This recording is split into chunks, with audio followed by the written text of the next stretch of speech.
Saya ke Mas Selamat Dev dulu, sore Mas Dev semua, dari sehat, gimana kabarnya? Alhamdulillah sehat semuanya. Saya ke Mas Dev dulu. Mas Dev, ini dari Ya, Komisi 1 sendiri, apakah semua fraksi ini sudah sepakat begitu dengan keputusan pemerintah bergabung dalam Board of Peace bentukan Donald Trump ini?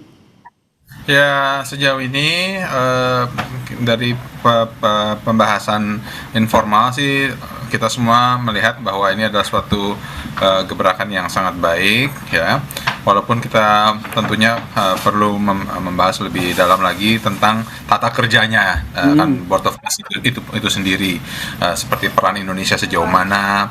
Lalu kan yang ramai dibahas katanya kita harus membayar sampai dengan $1 miliar. Lalu uang itu bagaimana pertanggungjawabannya, penggunaannya seperti apa, apakah itu sepenuhnya dalam bentuk cash atau bisa juga dalam bentuk hal yang lain.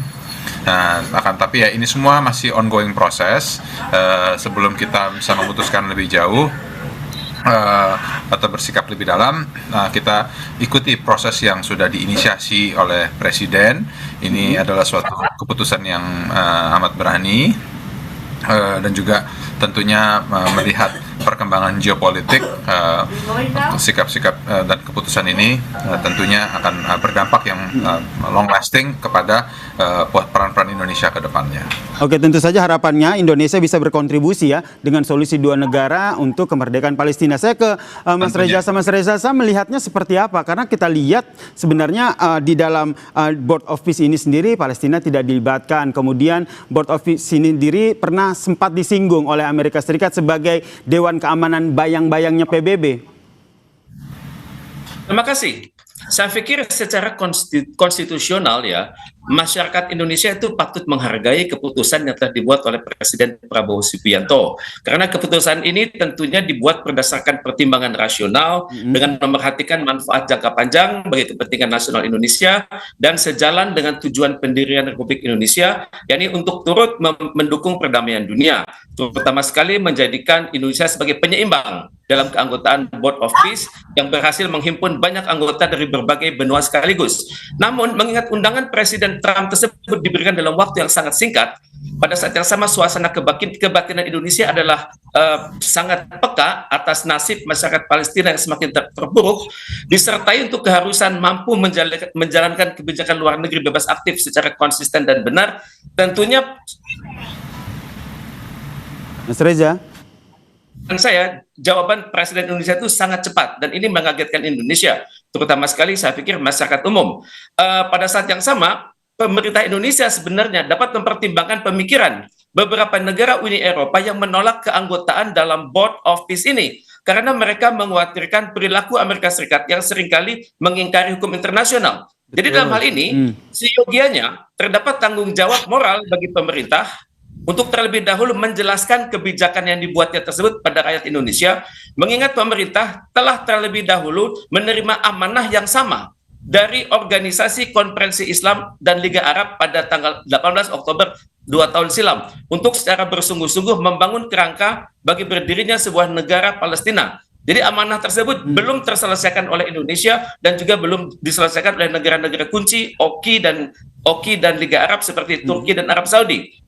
Jadi mengingat keputusan Presiden ini sudah mengikat adanya, hendaknya diwaspadai jika Indonesia berpotensi menjadi bagian dari sebuah struktur internasional baru pimpinan Amerika Serikat yang memiliki potensi berseberangan dengan Perserikatan Bangsa-Bangsa dan hukum internasional. Karena saat ini belum diketahui. Ya, siap. Oke, saya mau minta tanggapan dari Mas Dev nih. Mas Dev, dengan kondisi yang seperti yang dijelaskan oleh Mas Rejasa tadi, tentu apa akhirnya langkah yang diambil oleh Komisi 1 DPR sendiri agar meyakinkan bahwa sebenarnya langkah yang diambil oleh Indonesia bergabung dalam Board of Peace bentukan Trump ini adalah betul-betul bisa mengedepankan dan menyuarakan perdamaian untuk Palestina? Ya, kan tujuan utamanya itu memang adalah perdamaian. Tujuan utamanya itu adalah untuk memastikan konstruksi perbaikan, peningkatan kesejahteraan dan juga kesepakatan yang telah dibuat di Mesir beberapa waktu silam itu berjalan dengan baik. Nah, ya jadi kita berlandaskan dengan niatan baik tersebut. Nah, nanti sepanjang perjalanan pergerakan daripada Board of Peace ini sejauh mana, hal yang perlu dikoreksi kah, hal perlu yang dipertegas. Nah, itu bisa kita lakukan seiring waktu yang berjalan. Tapi yang penting kita berlandaskan ataupun berawal dengan tujuan yang mulia dan juga dengan niatan yang tulus untuk mencapai hasil yang kita inginkan. Termaksud mengantisipasi, ini masih antisipasi karena kalau kita lihat statement yang sering disampaikan oleh Donald Trump ini juga bisa mengejutkan begitu, karena sebelum-sebelumnya Donald Trump sempat menyebutkan bahwa Board of Peace yang dibentuk ini akan menjadi sebuah Dewan Keamanan bayang-bayang PBB yang bisa digunakan, dikaitkan dengan Greenland. Hal-hal seperti itu tentu dibicarakan tidak di Komisi 1 DPR, sehingga betul-betul peran Indonesia dalam Board of Peace ini betul-betul didengar oleh Presiden Amerika Serikat. Ya makanya kan hal-hal teknis tentang bagaimana pelaksanaan kinerjanya ini kan belum sepenuhnya kita lihat kan, baru charter awalnya saja. Ya, charter awal itu kan masih ya kerangka utamanya. Nah, teknisnya seperti apa ya nanti kita seiring waktu bergulir baru kita bisa lihat bagaimana anatomi daripada badan ini berjalan. Oke, ke Mas Reza, kalau kita lihat dalam tanda tangan fakta integritas yang dilakukan, Presiden Donald Trump duduk begitu dengan Presiden Prabowo gitu berdekatan begitu, sempat ditepuk begitu menunjukkan kedekatan antara Donald Trump dan juga Amerika Serikat. Apakah ini bisa jadi salah satu tanda bahwa dengan Indonesia masuk ke Board of Peace ini tentu suara ataupun nanti rekomendasi yang disampaikan oleh Indonesia terkait dengan solusi dua negara terutama untuk Palestina ini betul-betul didengar oleh Donald Trump? Saya berharap demikian ya, karena kalau kita lihat body language dari presiden kita dan presiden Amerika Serikat, tampaknya mereka sudah memiliki kedekatan yang cukup tinggi dan percaya bahwa masing-masing punya tanggung jawab besar di dunia ini ya. Cuman yang kita harus persoalkan nanti adalah bagaimana nanti hubungan kita dengan mereka yang sudah menandatangani dokumen itu. Oke lah, kita dekat dengan negara-negara seperti Argentina, dengan Armenia, jadi banyak sekali negara di situ, dengan Yordan, Kazakhstan, Mongolia, Maroko, Pakistan, Paraguay, kita tuh dekat. Cuman masalahnya adalah bagaimana nanti dalam mekanisme pengambilan keputusannya. Apakah pengambilan keputusan dalam Board of Peace dibuat secara musyawarah untuk mufakat seperti yang kita alami di dalam ASEAN, di dalam GNB, di dalam OPI, atau berdasarkan siapa kuat, siapa menang? Karena dalam strukturnya itu kelihatan. Jabatan Presiden Donald Trump adalah permanen. Bahkan secara singkat Anda khawatir, maaf saya potong, secara singkat Anda khawatir kalau seandainya meskipun sudah masuk di Board of Peace ini Indonesia tidak bisa berbuat banyak karena keputusan tetap dari Donald Trump. Itu yang saya khawatirkan, karena kita sudah tahu bahwa Donald Trump itu adalah seseorang yang sangat sering mempermainkan hukum internasional. Dan saya khawatir Board of Peace itu hari ini masih difokuskan ke Gaza, tapi tidak mustahil tahun-tahun ke depan akan difokuskan juga kepada belahan dunia yang lain. Dan saya khawatir kita berada di situ akan menjadi bagian dari kartu truf Trump buat menekan negara-negara lain, karena keanggotaan dalam Board of Peace itu sangat banyak. Dan ini mengagetkan saya karena lebih komprehensif daripada susunan keanggotaan di dalam Dewan Keamanan PBB. Jadi ini benar-benar menunjukkan suatu Board of Peace yang sangat demokratis dan mewakili berbagai peradaban dan juga berbagai kewilayahan. Baik, dari Komisi 1 sendiri apa mungkin rancangan atau rekomendasi yang mungkin sudah dipersiapkan sehingga betul-betul ketika Indonesia sudah masuk di Board of Peace, Indonesia akan dipandang, akan didengar rekomendasinya ataupun solusinya terkait dengan solusi dua negara untuk Palestina ini, Mas Dev?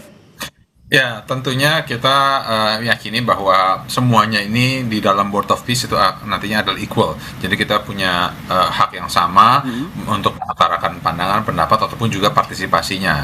Nah, nanti dalam waktu dekat ini ada rencana rapat dengan Kemlu. Nanti akan ada kesempatan untuk dipaparkan secara detail tentang tahapannya itu bagaimana, dan perannya kita bagaimana, dan juga prosesnya sejauh mana. Karena kan mengingat kita juga terlibat di sejumlah organisasi-organisasi internasional lainnya yang berkaitan dengan ekonomi seperti OECD, BRICS, ya, itu kan semua organisasi multilateral yang memiliki tujuan untuk penguatan ekonomi. Kalau ini kan tujuannya ini adalah untuk perdamaian, khususnya untuk di Gaza. Ya, kita tentu yakini ini semua berawal dengan niatan yang tulus untuk mencapai hasil yang optimal. Baik, terakhir singkat saja ke Mas Reza. Apa rekomendasi Anda sebagai pakar hubungan internasional sehingga ketika Indonesia sudah bergabung di Board of Peace ini betul-betul didengar, terutama oleh Presiden Trump? Pertama, kita harus yakin bahwa mereka punya grand design, punya blueprint bagaimana membahas masalah-masalah Gaza tersebut. Karena jangan sampai masyarakat Gaza itu terpinggirkan oleh proyek-proyek Donald Trump yang fantastis. Karena saya perhatikan di dalam Board of Peace ini nantinya akan ada suatu lembaga namanya Board of Peace Executive Board. Mereka ini terdiri dari orang-orang yang saya perhatikan adalah sangat pro kepada Israel. Misalnya Nikolai Mladenov itu High Representative for Gaza ditunjuk oleh Presiden. Ada Mark Rubio di situ, United States Secretary of State. Ada Steve Witkoff, United States Special Envoy to the Middle East, dan juga ada Jared Kushner, adalah Donald Trump, menantunya Donald Trump. Dan juga di situ ada Tony Blair, yakni mantan Perdana Menteri Inggris yang reputasinya dipertanyakan oleh kalangan Timur Tengah karena tangannya hingga sekarang masih berdarah. Baik, kita nantikan ya, tentu saja harapan kita bersama Indonesia bisa berkontribusi besar, terutama untuk solusi dua negara untuk Palestina setelah bergabung di Board of Peace bentukan Donald Trump ini. Terima kasih Wakil Ketua Komisi 1 DPR, Fraksi Golkar, Mas Dev Laksono, dan juga pakar hubungan internasional Universitas Padjadjaran, Mas Teguh Rejasa telah berbagi perspektifnya di Kompas Petang. Salam sehat semuanya.